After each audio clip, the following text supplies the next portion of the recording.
Hi everybody and welcome to today's video. I'm now off for the long weekend for most people here in the UK that don't have to work, and going into a week as well. So I thought I would do a little bit of vlogging here and there. Yes, Elsa, I'm gonna be home. I wanted it to be like a mainly reading vlog, but I also have some plans at the end of the week, specifically where I'm going to be going to the London Gaming and Anime Convention. I've not been to that one before, so I'm really looking forward to it. I've also got a wedding on the following Monday, so I've got quite a nice bit of time off, and I'm really looking forward to all these really fun activities that I've got planned, as well as just reading. So the main book that I am going to be focusing on, at least for the first part of this video, because I am going to be sharing some thoughts at the end of this month, being August, it is The Executioners 3 by Susan Dennard, and I'm so excited to talk about this one over on Instagram and TikTok. I might end up sharing it in a shorts on here as well, but this is an arc kindly sent to me by Black Crow PR, and they are doing a book tour at the end of the month, so I want to chime in with some thoughts as well. And it is a 90s inspired kind of YA thriller cozy mystery following Freddie, who has stumbled upon this strange eerie poem that is called The Executioners 3, which basically is foretelling the weird killings that is happening in her town. There is some strange things happening. She wants to know how real it is it actually supernatural, or is it like a copycat killer, or is it just someone like inspired by this strange and fantastical story. And it's also got prank wars, school rivalry, romance. It is so much fun so far, and I'm really enjoying it. I'm nearly finished, as you guys can see. I'm on page 255 and I'm having the best time with it, so this is definitely going to be the main focus. I do have another book that I'm almost done with, which is Murder of Secrets and Lies by Deja Colleen. That is another arc. It's been released by now. I've just taken so long getting through it, but I say I'll always leave a review, so that is what I'm going to do. I've got about, I want to say 9% left in that book, and I am reading that digitally. It's kind of like an adult version of Monster High, I guess you could say. They're at this monster university, which is also aired as a TV show, kind of like Total Drama Island, I guess you could say, like a reality show, but everybody has their dark secrets. It's kind of like a dark romance. There's like deaths and killings and dark shoddy pasts and things like that, so again, one that I'm quite enjoying too. And yeah, I need to badly fix these nails. This side looks all right.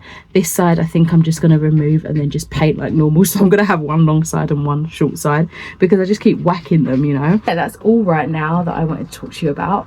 Let's catch up in a bit.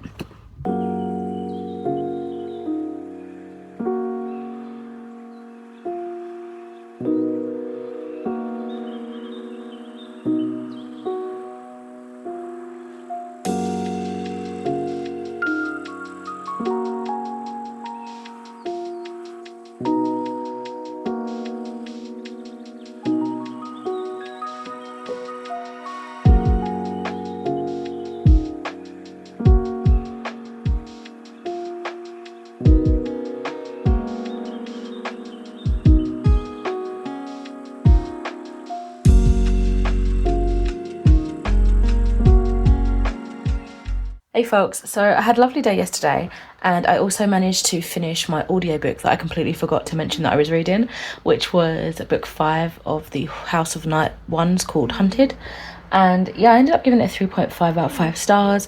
It was more of like one of the crucial parts in the division between all the residents and the vampires of the House of Night, and battles ensued, I guess, and what's the word, like betrayals and sides were decided. So yeah, I enjoyed it. It's just so it's very cringe with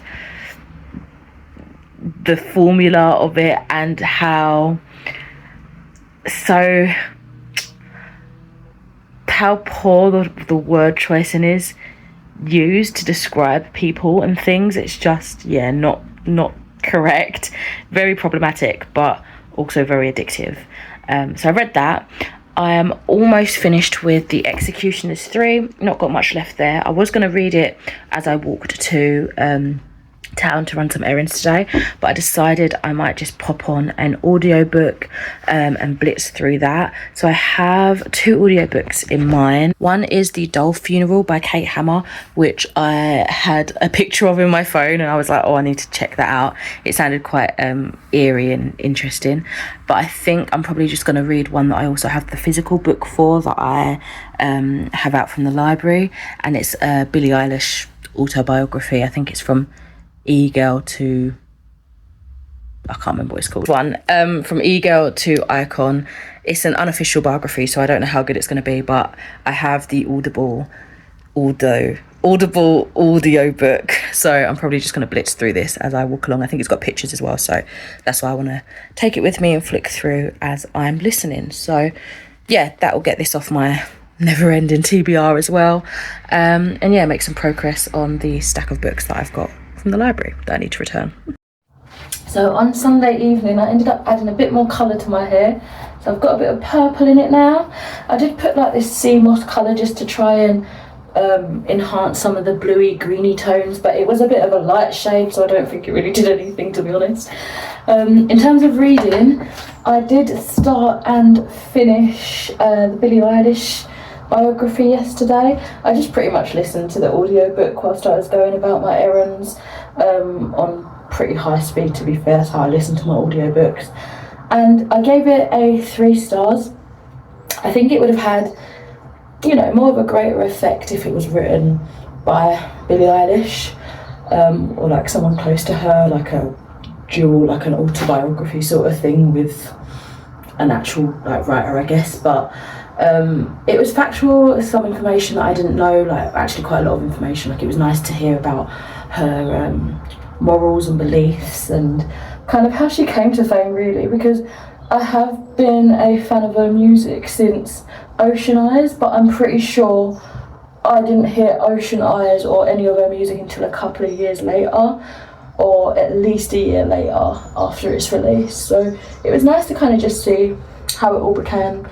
And I just love the relationship she has with her brother. I think it's just so sweet. They're like best friends, and it's lovely. It's really, really lovely to hear about. So yeah, I did enjoy that one. I'm currently listening to The Doll Funeral by, I think it's Kate Hammer, if I remember correctly, and this is about Ruby, who she lives with, I want to say Deborah and Frank, but I feel like those are 2 completely different names that I've just made up. She lives with 2 people who are her parents, but she said they're not her real parents, and one day she's going to go off and find her true parents. But it's a house of like abuse. She's not well looked after, she's physically and like mentally hurt, and she's just not having the best life. It seems like she has, to be honest, I've been zoning in and out of the story, and I'm almost feeling like I'm gonna DNF it. I'm not too sure, but it sounds like she has like an imaginary friend, or I don't know if he's a spirit or what, because we do have like perspectives from him. He's called Shadow, so I don't know like if it's akin to magical realism. I feel like I might have missed a connection there to really understand what's going on in that aspect, but he is kind of her confidant. He is almost like her conscience, I feel like, and he's leading her to where she hopes is a safer environment, hoping to find her birth parents. We do get a bit of a dual timeline POV going on, so it does seem, and I've only just clicked this because as I say, I've been like drifting in and out of actually paying attention and kind of getting it, but it does seem like we are reading perspectives from a later time, or an earlier timeline rather, of her mum and her mum's kind of upbringing and then giving birth and the situation of that and why she put Ruby up for adoption and all of this. So I think they're going to come to a head, and I thought I would really enjoy it, and it is giving more of the themes that I thought I would like, because I've recently read The House of Mirrors, which had a similar sort of storyline, and I do like stories like this. It's kind of eerie and it also reminds me a little bit of the style of Max Porter's Lanny in vibe, but I just feel like I've not got that connect, and I've almost missed like too much of the story to really fully get on board at this point, because I'm like, I want to say at least a good third of the way in now, and I feel like to really truly understand I'd have to go to the beginning and start again, and I don't want to do that. So I might end up DNFing it, I might just write it out and see what happens. But yeah, that's what's going on reading wise. So I was in the middle of reading The Executioners 3, but I'm also fancying to read Macbeth randomly. It's been staring at me for a while, and what a beautiful cover this one is. So I've got the LA Theatre Works, it was like the free Audible version that I can listen to alongside reading this one, so hopefully it matches up all right and it doesn't have many like nuances and differences, etc. But yeah, I think this might be the first time I've properly sat and read Macbeth page to page, like cover to cover. I'm pretty sure I studied it at school, but it wasn't for like an exam or anything, it was just part of the syllabus, so I don't remember actually finishing it, like actually reading it. We just kind of explored it in different formats. We watched like a couple of different plays. I think we even watched the Simpsons, was it the Treehouse of Horror version or something like that one, and we read some extracts and things like that, but I don't think we ever like sat there and read cover to cover, if that makes sense. But this is absolutely stunning, this edition. This is so beautiful. I think it is gorgeous. It looks like it's published by Penguin, and it says here, stage timeless tropes, enduring stories. It will have blood, they say. Blood will have blood. On a bleak, stormy night, 3 witches prophesy. Macbeth will be lord twice over. Macbeth will be king. Banquo's sons will be kings. When the predictions start to come true, the ambitious Lady Macbeth vows to help her husband become king of Scotland and hold on to the throne by any means necessary. But as the pursuit of power leads them down a dark and bloody path, the Macbeths begin to unravel. I'm very excited. Oh, the witches look so cool here. How snazzy. I love the colour palette. Right, I'm just going to get familiar with the cast. This has a little bit of the characters in the play, and then I'll get started listening and reading.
So I've not too long got back home from the London Anime and Gaming Con, which is by Anime League, and it's my first time going there. Really had a good time. Just when we were thinking like it was a smaller convention, there was more. It felt like a little rabbit hole, a little labyrinth. Every time we'd go one way, we'd find like little pockets of adventure, and there was just rooms upon rooms upon rooms. I don't know if we managed to look in everything, but we had a really good time. So I thought I'd show you a little bit of my haul, some of the bits and bobs that I got, and I'll start with like the business cards and things like that, because these are the things that I am interested in going back to, like online or looking out at other conventions or something. So this one is Shrimp Ink. It's Dylan Thomas tattoos, and they were a tattoo artist apprentice. Had some really cool art there. And then this one is Strangely Natural Illustrations with a Twist. Oh, I'm dropping it all over the place.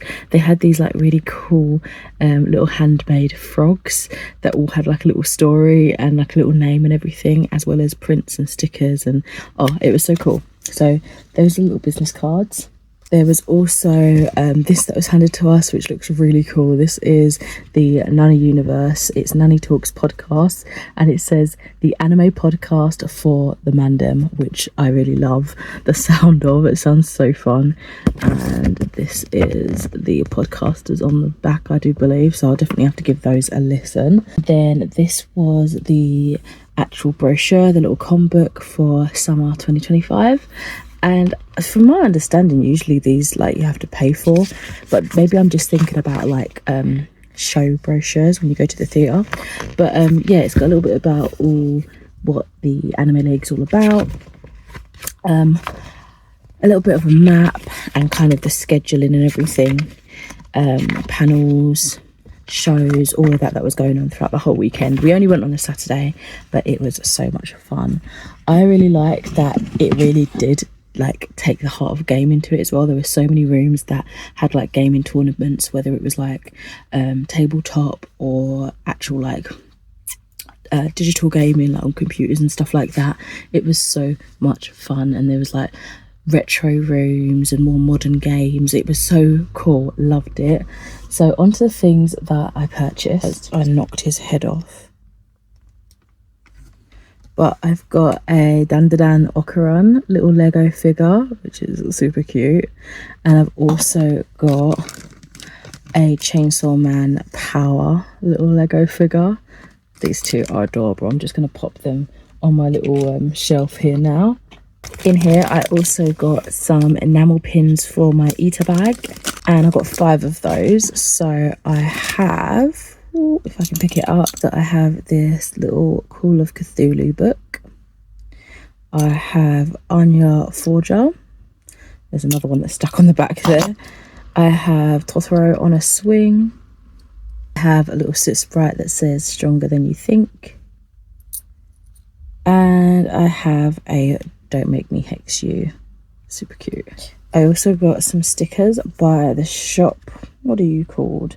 3 Fates Wears. This was a freebie sticker, but I also got this big biblically accurate angel holographic, super pretty. And then I got 3 sticker sheets for £12. This is Here There Be Monsters. They also had this really cool bag with zippers and hidden compartments and stuff, but I just stuck with the sticker sheet. The Spellcaster Dice X Carrots Dice Resin Caster sticker sheet, super cute. And the same collaboration Resin Caster sticker sheet as well, which is super cute. This little baggie, we have a business card from Emmy Crafts, which looks like so. And I bought a pair of shoe wings. How adorable. I got toothless. These are adorable. I then went upstairs and saw some more, and I probably would have gone for one of those because there was more choice, but I'm still happy with my toothless little shoe wings. They are so adorable. I've never had these before. Okay, and then I've got this little envelope. What did I buy in here? Ah, yes, I remember. I bought a pin set of the K-pop Demon Hunters. This is by Milk and Mochi. How cute are they? so I'll add them to my eater bag as well. Who do we have? We have Jinu, Rumi, Sussy and Derpy. I also got them in like sticker form. A little card, little business card, it's so cute. Da -da -da -da. I got a My Neighbour Totoro sticker pack and a Chibi Spies they call it, but it's Spy Family with many faces of Anya. Love it. And lastly, which I actually think was the first thing I purchased, this is from Mr. Echo Angel Illustrations. I got 3 art prints. I got an Over the Garden Wall one, which I absolutely adored. I remembered when it first aired on Cartoon Network and I loved it. I did a whole review on like a joint old channel that's now like defunct, but I adored this show. I also got, I think his name's Bill, from Gravity Falls. We're currently slowly, well, rewatching for me, watching for the first time for my partner, so I had to get that. And then the third one is in the middle, and it is Okuran from Dandadan. So yeah, I just love the muted palette of these art prints. They're so stunning. They're gorgeous. I'm so happy with how the day went. I didn't spend too much, but I got lots of little bits that I'm really happy that I purchased. So yeah, that was that. Tomorrow I'm going on a little reading date with my buddy and I'll read some more of the Never King, which I started yesterday and I'm very much enjoying. So yeah, I'll catch you then.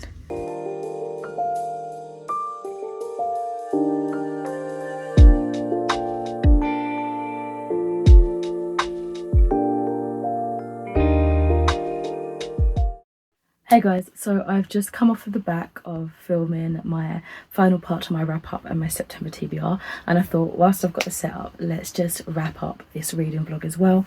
So in terms of what I got up today, I was around a little cafe that I went out to with my friend, never been there before, and it was really lovely. We spent about what, like four hours and a bit, just having some snacks, having some drinks, reading and chatting, and it was so good.